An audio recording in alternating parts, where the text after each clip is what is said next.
భార్గవ్ కదా మహాత్మా మనకి ఇక్కడికి రావడానికి కారణమే అది.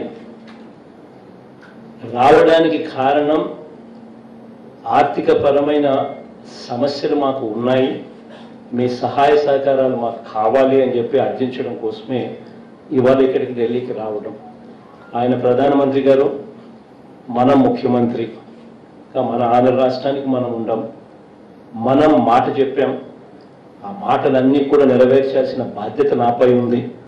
కాబట్టి ఎటువంటి ఛాన్స్ కూడా తీసుకోదలుచుకోలేదు. దేవుడు ఆశీస్సులతో ఖచ్చితంగా ప్రజలకు ఏదైతే నేను చెప్పానో అవన్నీ ఖచ్చితంగా కూడా చేసుకుంటూ పోతాను. మీరంతకు మీరే చూస్తారు.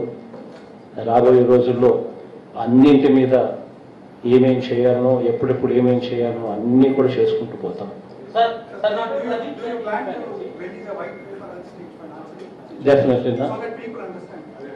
డెఫినెట్లీ రాష్ట్రానికి సంబంధించిన పరిస్థితుల మీద ఖచ్చితంగా వైట్ పేపర్లు రిలీజ్ చేయాల్సిన అవసరం ఉంది.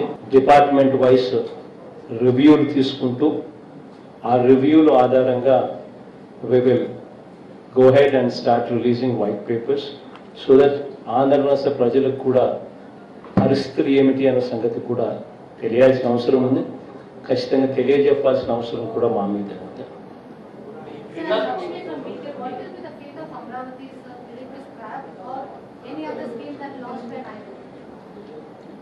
చూద్దామా, basically it's a catch-22 situation. We would have to look into the scams there. అసలు ఎంతటి దారుణమైన స్కామ్లు జరిగాయి అక్కడ అన్నది everybody in Andhra Pradesh is aware of it. ఫలాని చోట క్యాపిటల్ వస్తా ఉంది అన్న సంగతి చంద్రబాబు నాయుడు గారికి ముందే తెలుసు. తను మేలో ప్రభుత్వం వచ్చింది, డిసెంబర్ 28 ఎప్పుడో ఫలాని చోట రాజధాని వస్తా ఉంది అని చెప్పి డిక్లేర్ చేయడం జరిగింది. ఈ మధ్యకాలంలో రాజధాని ఇక్కడ రావడం లేదు, అక్కడెక్కడో వస్తా ఉంది అని చెప్పి హీ మిస్లెడ్ పీపుల్. కానీ తాను తన బినామీలు, హీ అండ్ హిస్ బినామీస్ ఈ ప్రాంతంలో తక్కువ రేటుకు రైతుల దగ్గర నుంచి భూములు కొనుగోలు చేశారు. This is insider trading, breach of oath of secrecy. మామూలుగా I read in some newspapers that insider trading అంటే you can go to prison. This is also something like that. He himself, Heritage Company made Swayanga, he bought 14 acres of land directly on Heritage itself, on his own company's name. And his binamis have bought vast extents of land all around. And then it just didn't, the scam just did not stop there. Tarvata land pooling and he forced people to give up land. Our land, while he forced them to give up land, తన బినామీలు తన ల్యాండ్ను exam చేసినాడు, పక్కన పెట్టినాడు. మిగతా భూములను బలవంతంగా తీసుకునే కార్యక్రమం చేశాడు. తీసుకున్న తర్వాత ఈ భూములను కూడా he started giving those lands to people at whatever rates he wants, to whomsoever he wants. అంటే ఏ రేటు పడితే ఆ రేటుకు, తనకు నచ్చిన రేటుకు, తనకి ఇష్టం వచ్చిన రేటుకు, ఇష్టం వచ్చిన వాడికి.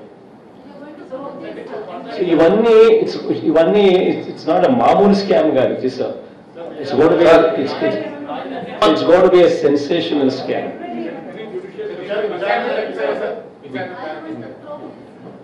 See, one thing I can tell you, ma, I have nothing against Chandrababu Naidu garu. I have nothing against them. My duty is of custodian. See, today I am going to promise you just one thing. Our government will be revolutionary. This government will stand as an example.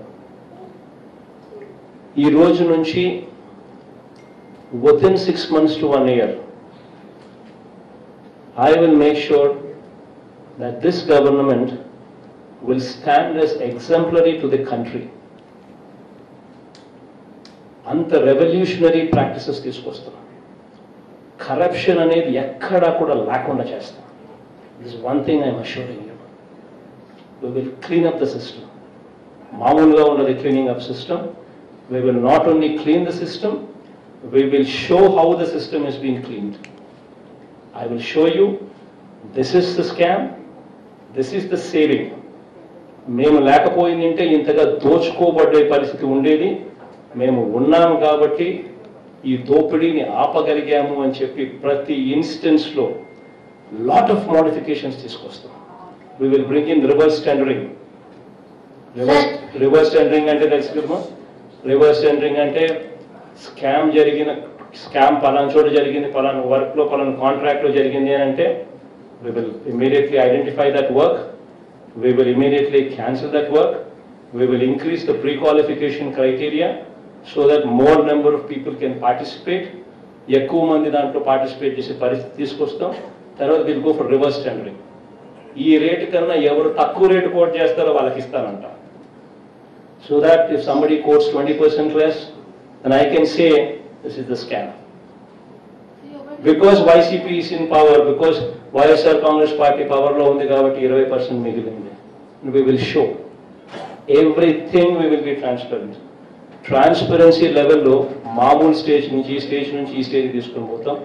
రాబోయే రోజుల్లో we will detailedly explain how we are going to do things, how exactly are we going to be monitoring this. Transparency అనేది ఈ stage నుంచి ఇంకో స్టేజ్లోకి తీసుకోండి.